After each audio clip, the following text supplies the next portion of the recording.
वसीले जूं बरकतूं। अल्हम्दुलिल्लाहि रब्बिल आलमीन वस्सलातु वस्सलामु अला सय्यिदिल मुरसलीन अम्मा बाद फ़अऊज़ु बिल्लाहि मिनश शैतानिर रजीम बिस्मिल्लाहिर रहमानिर रहीम। वसीले जूं बरकतूं दुआए अत्तार। ए अल्लाह पाक जेको भी ही रिसालो वसीले जूं बरकतूं पढ़ी या ॿुधी वठे उनखे दुनिया में ऐं आख़िरत में नेकियुनि जी बहितरीन जज़ा अता फ़रमाए ऐं जन्नतुल फ़िरदौस में बेहिसाब दाख़िला ॾेई करे पंहिंजे प्यारे हबीब सल्लल्लाहु अलैहि वसल्लम जो पाड़ेसरी बणाए छॾ। आमीन बिजाहे ख़ातमिन नबिय्यीन सल्लल्लाहु अलैहि वसल्लम। दुरूद शरीफ़ जी फ़ज़ीलत। फ़रमाने आख़िरी नबी सल्लल्लाहु अलैहि वसल्लम जॾहिं ॿ दोस्त पाण में मिलंदा ऐं मुसाफ़िहो कंदा आहिनि ऐं नबी करीम सल्लल्लाहु अलैहि वसल्लम ते दुरूद पाक पढ़ंदा आहिनि त उन्हनि ॿिन्ही जे जुदा थियण खां पहिरियां उन्हनि जा अॻियां पोयां गुनाह बख़्शिया वेंदा। शअबुल ईमान 471/6 हदीस 9944। सल्लु अलल हबीब सल्लल्लाहु अलैहि मुहम्मद। वसीले जूं बरकतूं। अॻे ज़माने में 3 शख़्स कंहिं सफ़र ते रवाना थिया। सफ़र दौरान राति गुज़ारण लाइ हिकु ग़ार में दाख़िल थिया ऐं सुम्ही पिया। ओचितो हिकु वॾो पथर टुटी किरियो ऐं ग़ार जे मुंहं ते अची वियो। नतीजे में ग़ार बंदि थी वियो। अंदरि तमामु घणी ऊंदहि हुई। ॿाहिरि निकिरण जो को रस्तो ई न हो। वॾी मुश्किल थी वई। हाणे हिननि पाण में हिक ॿिए खे चयो, अॼु ताईं अव्हां जेकी बि नेक अमल कया आहिनि अव्हां जे नज़र में उन्हनि मां जेको सभ खां अफ़ज़ल अमल आहे अल्लाह पाक जी बारगाह में उन जो वसीलो पेश करियो। जीअं त उन्हनि मां हिकिड़े बारगाह इलाहीअ में अर्ज़ु कयो, ए अल्लाह तूं ॼाणी थो त मुंहिंजा वालिदैन पोढ़ा थी विया हुआ ऐं मां उन वक़्त ताईं पंहिंजे ॿारनि खे खीर न पीआरींदो हुयुसि जेसि ताईं पंहिंजे वालिदैन खे उन्हनि जे हिसे जो खीर न पीआरींदो हुउसि। ए परवरदिगार तूं ॼाणी थो त हिकु भेरो मां पंहिंजा जानवर चारींदे परे निकिरी वियुसि ऐं जॾहिं राति जो घर पहुतुसि त माउ पीउ सुम्ही चुका हुआ।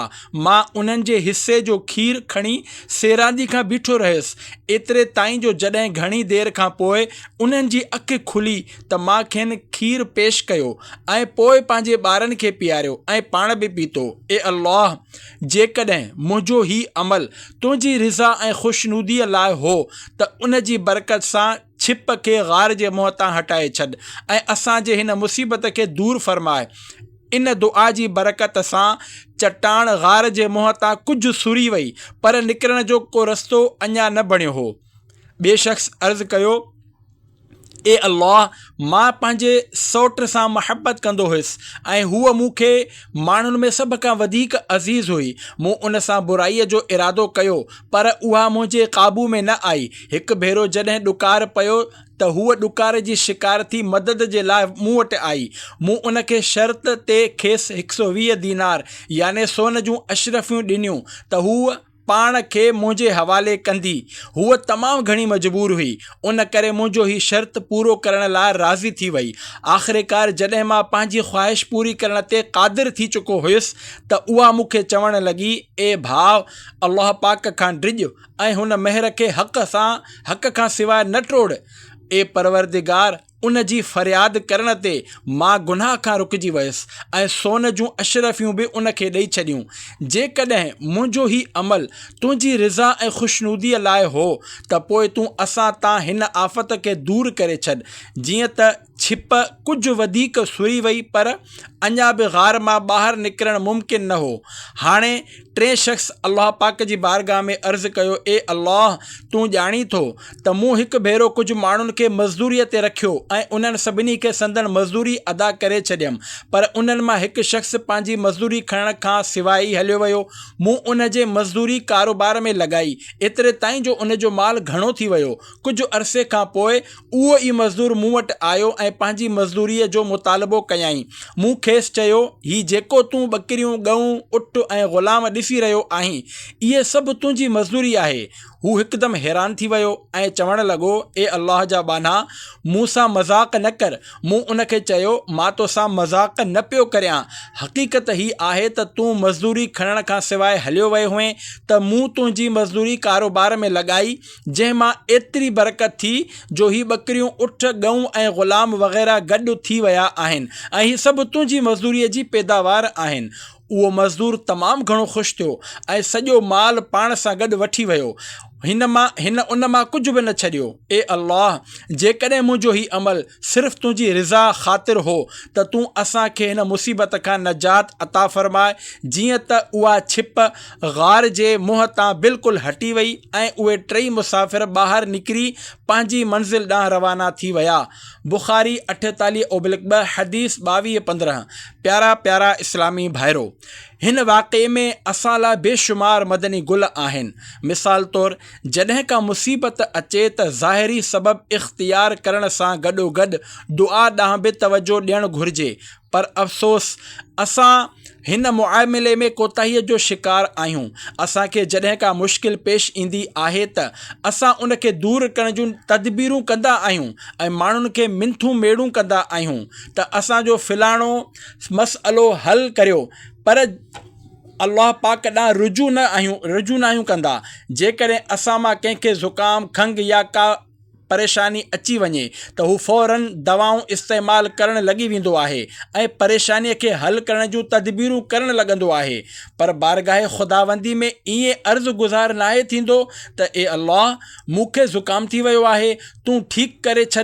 ए अल्लाह, मूंखे खंघि थी पई आहे, तूं करम फ़रमा। ए अल्लाह, अॼु मुंहिंजे कम में दिलि नथी लॻे, तूं दिलि लॻाए छॾ। ए परवरदिगार, अॼु मूंखे सुस्ती महसूसु थी रही आहे, तूं चुस्ती अता फ़रमाए। ए अल्लाह, मुंहिंजो ब्लड प्रेशर हाई थी वियो आहे, तूं उनखे नॉर्मल फ़रमाए, वग़ैरह वग़ैरह।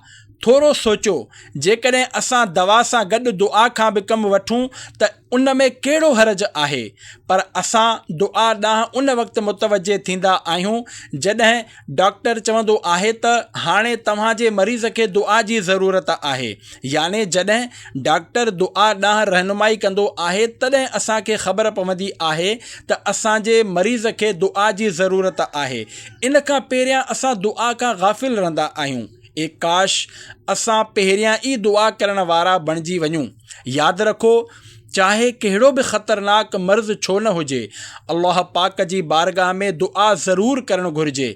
अल्लाह पाक असांखे पंहिंजी बारगाह में दुआ करण जो हुकुम ॾिनो आहे, जीअं त अल्लाह पाक जो फ़रमान आहे, उदउनी अस्तजिब लकुम।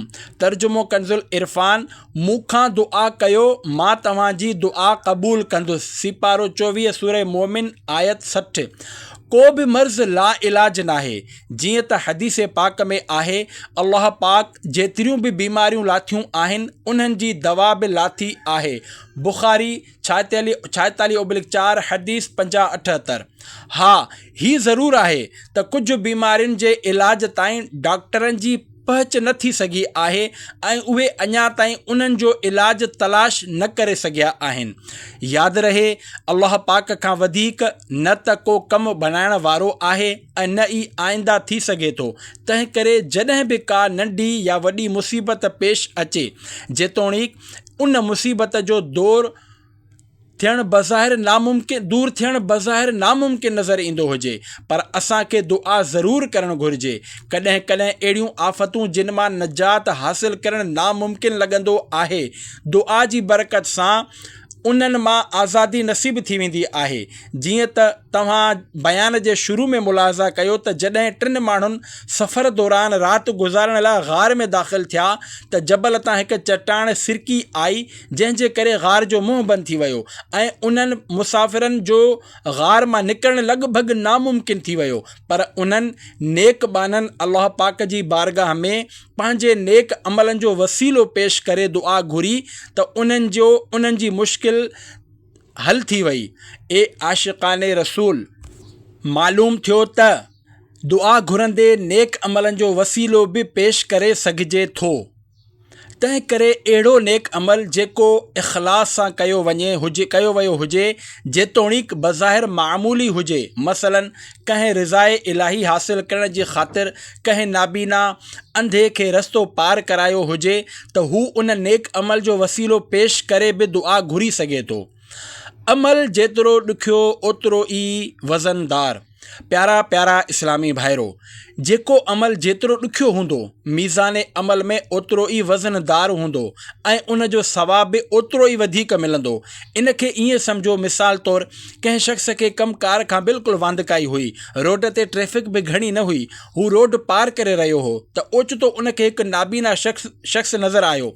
जीअं त हुन उन नाबीना जो हथु पकड़ियो, पाण बि रोड पार कयईं ऐं उन खे बि पार कराए छॾियईं।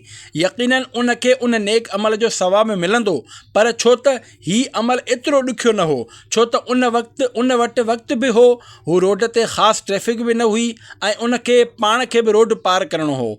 इन जे उबतड़ हिकु शख़्स रोड जे किनारे पंहिंजे दुकान ते वेठो हो। उन वटि ग्राहक जो रश हो जेको माल हो विकिणी रहियो हो। अहिड़ो ई माल ॿियनि दुकाननि ते बि विकामजी रहियो हो। तंहिं करे ग्राहकनि खे संभालण बि ज़रूरी हो, छो त मामूली ग़फ़लत सां ग्राहक हिकु दुकान छॾे ॿिए दुकान ते हलिया वेंदा आहिनि। पर एतिरे में उन दुकानदार जी नज़र रोड जे किनारे बीठल हिकु नाबीना शख़्स ते पई जेको रोड पार करण जे इंतज़ार में बीठो हो। गाॾियूं तेज़ीअ सां उन जे भरिसां गुज़री रहियूं हुयूं ऐं को बि खेसि रोड पार कराइण वारो न हो।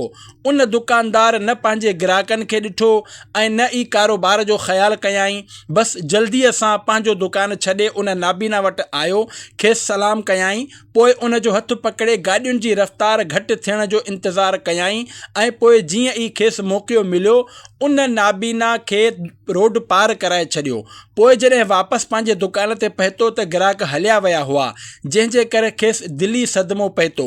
यकीनन हिन सूरत में पहिरीं सूरत जे मुक़ाबले में वधीक सवाबु मिलंदो, छो त पहिरीं सूरत में रोड पार कराईंदड़ खे मुश्किलात जो सामनो न करणो पियो, जॾहिं त ॿी सूरत में दुकानदार खे मुश्किलात खणण सां गॾु ग्राहकनि जे हली वञण जे करे माली क़ुर्बानी बि ॾियणी पई।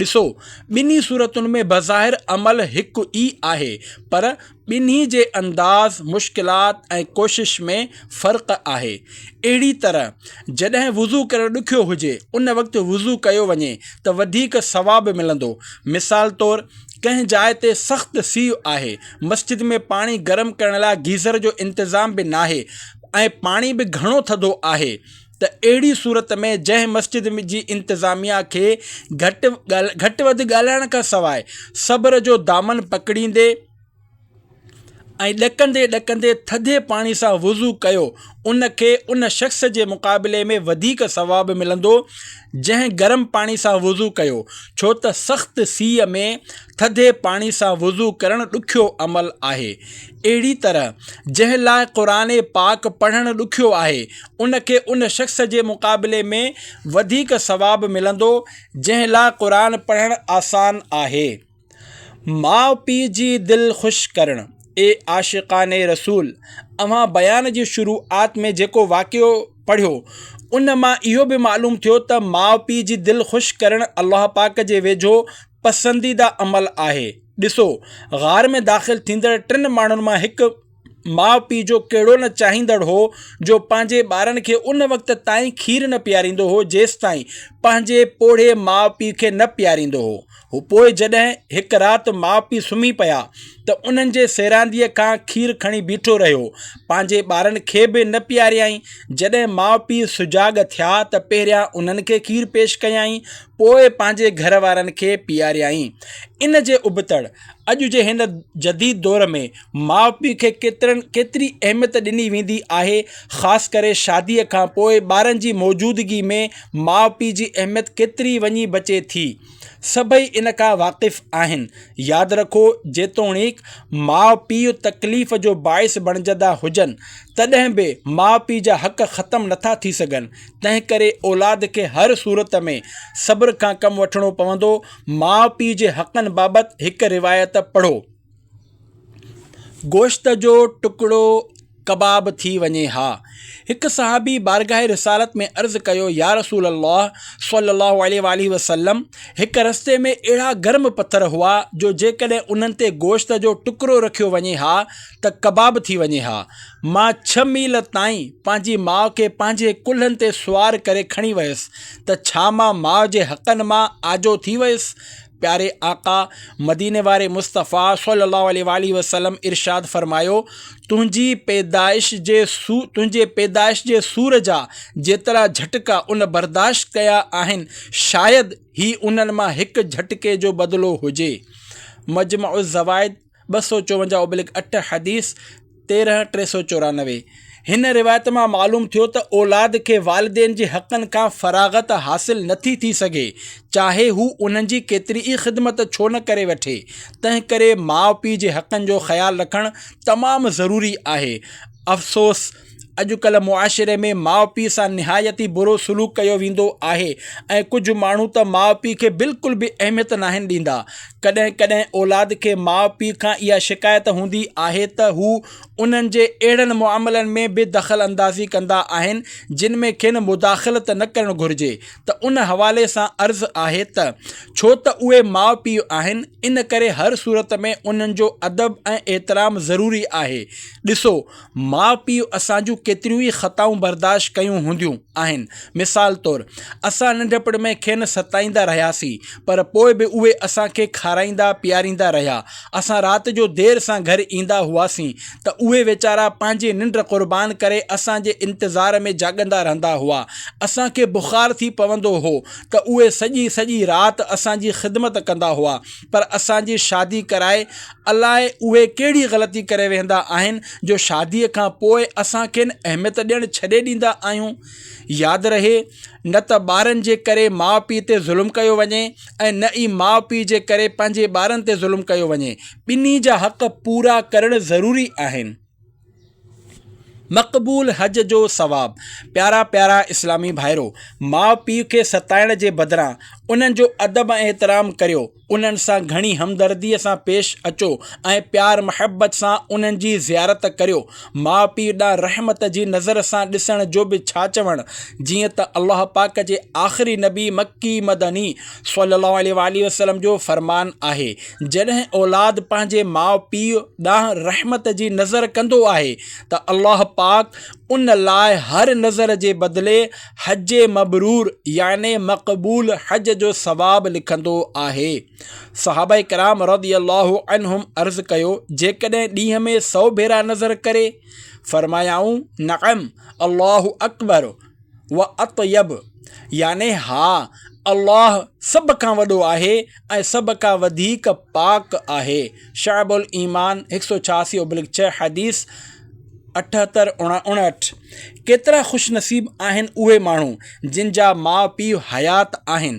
अहिड़नि खे घुरिजे त पंहिंजे वालिदेन जी ख़िदमत कनि, उन्हनि सां नरमीअ सां पेश अचनि, ॻाल्हाइण महिल अखियूं न मिलाइनि, उन्हनि खे ईंदो ॾिसी अदब में बीही रहनि, उन्हनि ते कावड़ न कनि। उहे गुफ़्तगू करे रहिया हुजनि त संदन ॻाल्हि न कटिनि, खेनि दड़का ॾियण खां परे रहनि। यादि रखो, जेतोणीक वालिदेन बेनमाज़ी हुजनि तॾहिं बि उन्हनि जी ताज़ीम कई वेंदी, छो त नमाज़ न पढ़णु उन्हनि जो पंहिंजो अमल आहे।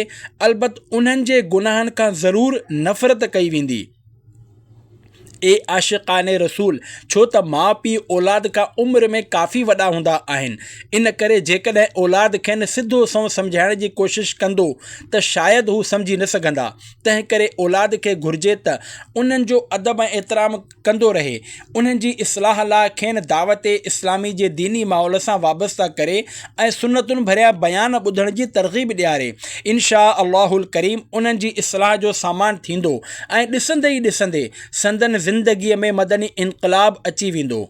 प्यारा प्यारा इस्लामी भाइरो, अव्हां बयान जे शुरूआत में जेको वाक़ियो पढ़ियो उन में ॿुधायो वियो त ग़ार में दाख़िल थींदड़ 3 माण्हुनि बारगाह ख़ुदावंदी में पंहिंजे नेक अमलनि जो वसीलो पेश कयो, जंहिंजी बरकत सां ग़ार जो मुंहुं खुली वियो।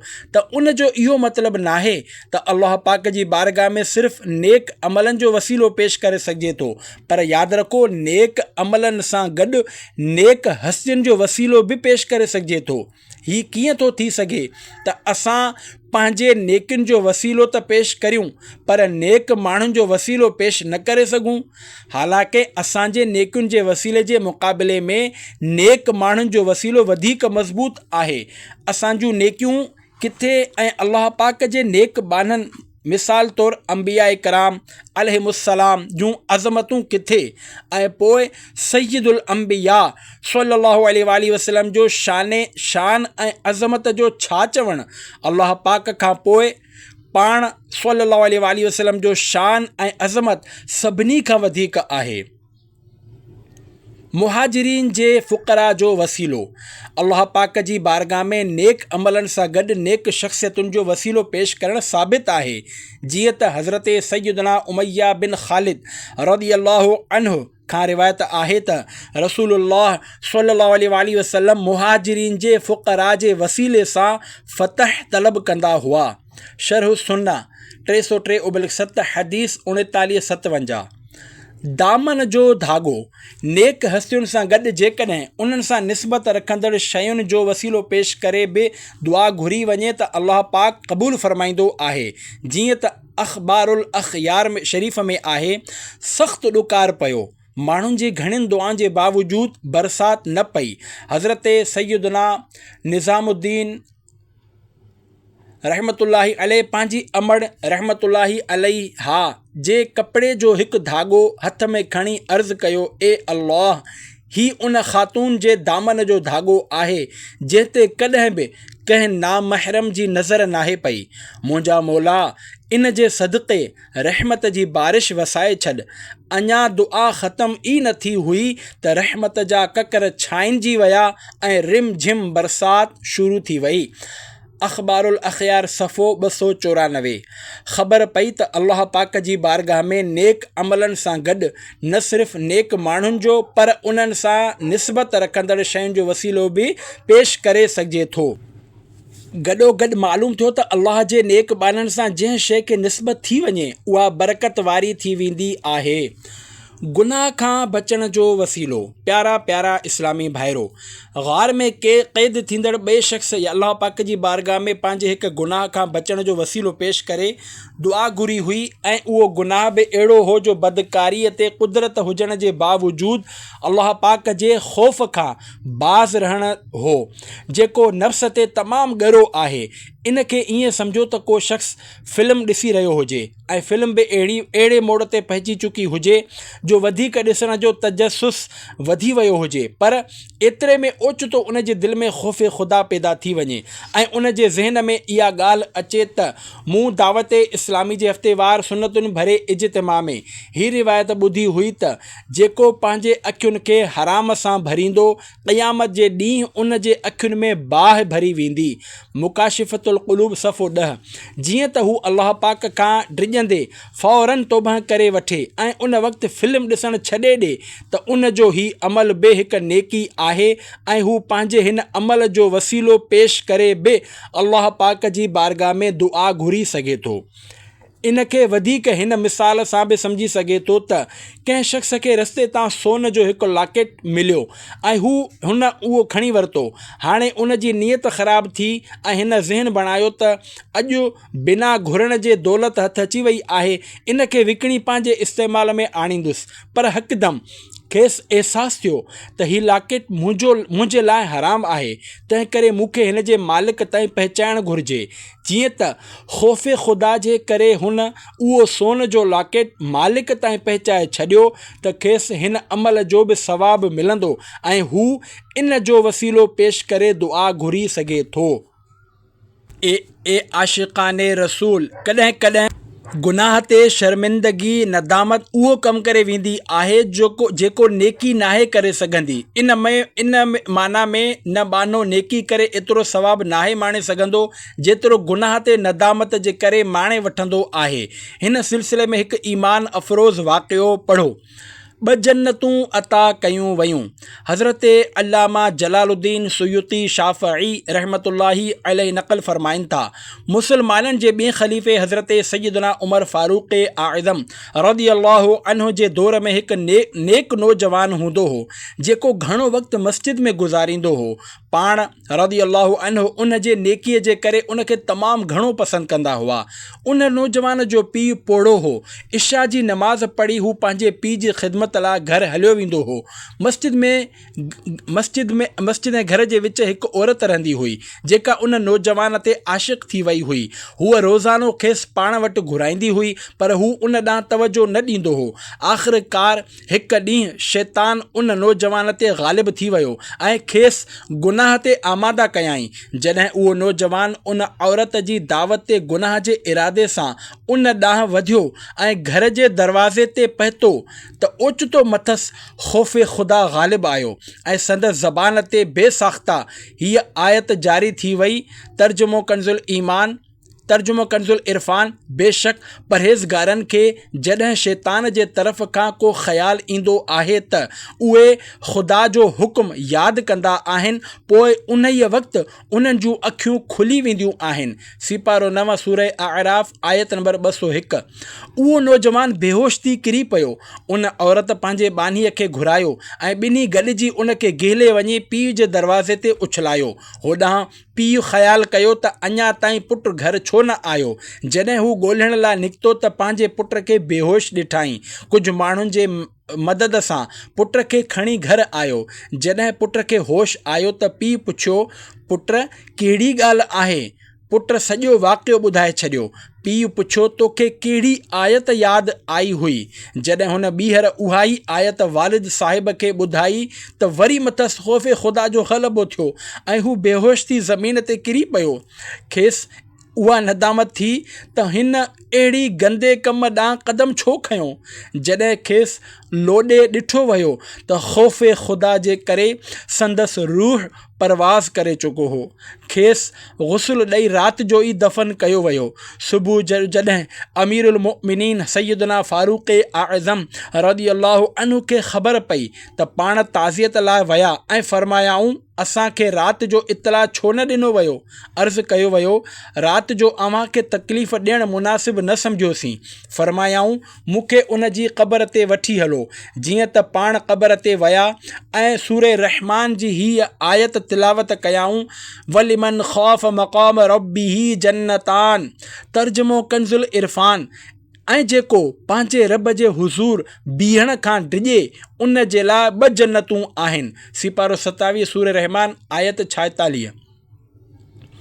उन नौजवान क़बर जे अंदरां जवाबु ॾिनो, ए उमर, बेशक मुंहिंजे रब मूंखे उहे 2 जन्नतूं अता फ़रमाए छॾियूं आहिनि। शरह सुदूर सफ़ो 213। ए आशिक़ाने रसूल, ॾिठो अव्हां उन नौजवान खे गुनाह खां बचण ते केतिरी वॾी जज़ा मिली जो अल्लाह पाक उन खे 2 जन्नतूं अता फ़रमायाऊं। प्यारा प्यारा इस्लामी भाइरो, अव्हां बयान जे शुरूआत में जेको वाक़ियो ॿुधो उन में 3 शख़्स जो नेक अमल ही हो त मज़दूर जी उजरत कारोबार में लॻाए ऐं सॼो नफ़ो मज़दूर खे ॾेई छॾियो। हालांकि ईअं करणु शरई तौर ते मथसि वाजिबु न हो। अॼु जे दौर में अहिड़ी दयानतदारी मिलणु तमामु ॾुखी आहे। अॼु जेकॾहिं को मज़दूर उजरत खणण खां सवाइ हलियो वञे त असांजो नफ़्स चवंदो त हू पाण छॾे वियो। असांजो कहिड़ो ॾोह आहे? पर उन शख़्स जी सख़ावत ॾिसो जो नफ़े समेत माल वापसि कयाई। ॾिसो, हिन मज़दूर जी मज़दूरीअ मां हासिलु थींदड़ नफ़ो घटि न हो, बल्कि जेकॾहिं अॼोके दौर जे हिसाब सां उन जी मालियत जो अंदाज़ो लॻायो वञे त शायदि लखें किरोड़ें रुपया बणिजी वञनि। पर हुन मालिक सॼो माल मज़दूर खे ॾेई खेसि हैरत में विझी छॾियो। मौजूदा ज़माने में दयानतदारीअ जो अहिड़ो मिसाल मिलणु तमामु ॾुखियो आहे। अॼु जेकॾहिं को मज़दूर पंहिंजी उजरत वठण खां सवाइ हलियो वञे त असांजो नफ़्स असांखे इहो ई मशवरो ॾींदो त ॾिस, हू पंहिंजी मज़दूरी पंहिंजी मर्ज़ीअ सां छॾे वियो आहे। इन में तुंहिंजो कहिड़ो ॾोह आहे? पोइ असां वधि में वधि मथसि इहो अहसान कंदासीं त जेकॾहिं हू कॾहिं घुरण आयो त खेसि ओतिरी ई मज़दूरी ॾेई छॾींदासीं जेतिरी संदसि बणिजे थी। जेतोणीकि उहा मज़दूरी जी अदायगी बि काफ़ी आहे, पर ग़ार में क़ैद उन शख़्स जी सख़ावत ऐं ईसार जे जज़्बे जो छा चवणु। पहिरियां हुन मज़दूर जी रक़म कारोबार में लॻाई, उन खे वधायो ऐं पोइ समूरो माल उन जे हवाले करे छॾियईं। अफ़सोस, माल जो मुआमिलो तमामु ॾुखियो आहे। अॼुकल्ह जा सरमाएदार माण्हू ज़कात ॾियण जे मुआमिले में तमामु घणी टाल मटोल खां कमु वठंदा आहिनि। जेकॾहिं ईअं बि थींदो आहे त ज़कात जो हक़दार सरमाएदारनि खे घणियूं मिनथूं ऐं संदन ख़ुशामदूं कंदो आहे, पर उन वीचारे खे बार बार घुराए ज़लील कंदा आहिनि ऐं पोइ एतिरो घटि माल ॾींदा आहिनि जो संदसि गुज़ारो ई न थी सघंदो आहे। बहरहाल, ग़ार में क़ैद 3 शख़्स जो मज़दूर खे नफ़े समेत मज़दूरी ॾियण वारो अमल एतिरो अज़ीम ऐं ज़बरदस्त हो जो जॾहिं हुन पंहिंजे उन नेक अमल जो वसीलो पेश करे अल्लाह पाक खां दुआ घुरी त उन जी बरकत सां छिप गार जे मुंहं तां बिल्कुलु हटी वई ऐं उहे 3 मुसाफ़िर आसानीअ सां ग़ार मां ॿाहिरि निकिरी आया। मुहाले आदि नामुमकिन जी दुआ न करणु घुरिजे। प्यारा प्यारा इस्लामी भाइरो, जॾहिं बि का परेशानी अचे, नंढी हुजे या वॾी, उन जे हल जे लाइ तदबीरूं करणु मुमकिन हुजे या नामुमकिन, अल्लाह पाक जी बारगाह में उन जे हल लाइ दुआ ज़रूरु करणु घुरिजे। हा, जेके शयूं महाले आदि आहिनि, याने जेके आम हालतुनि में नामुमकिन आहिनि, उन्हनि जी दुआ नथा करे सघूं। मिसाल तौरु दस्ते ग़ैब जी दुआ नथा करे सघूं, छो त ही महाले आदि आहे ऐं अहिड़ी दुआ करणु नाजाइज़ ऐं हराम आहे।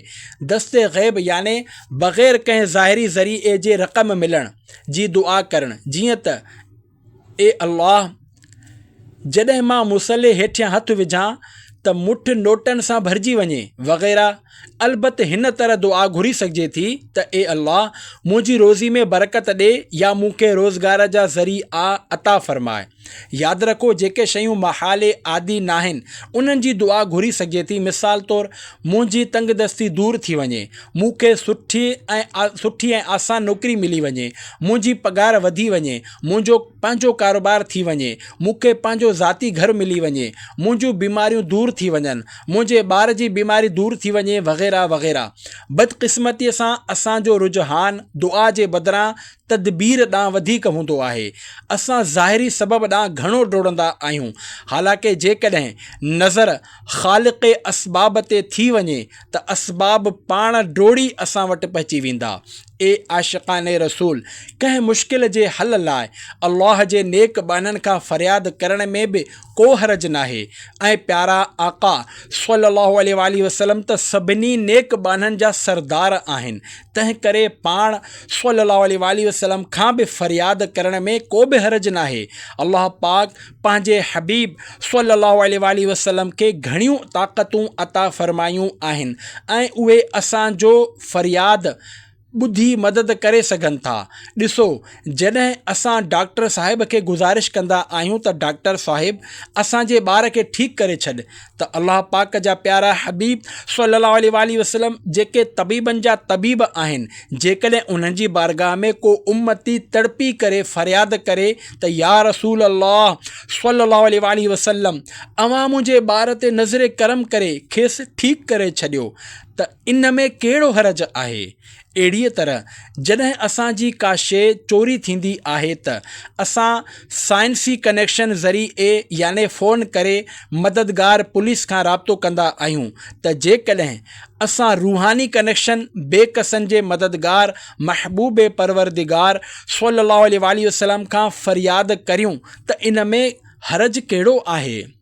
वल्लाह वो सुन लेंगे, फरियाद को पहुँचेंगे, इतना भी तो हो कोई जो आह करे दिल से।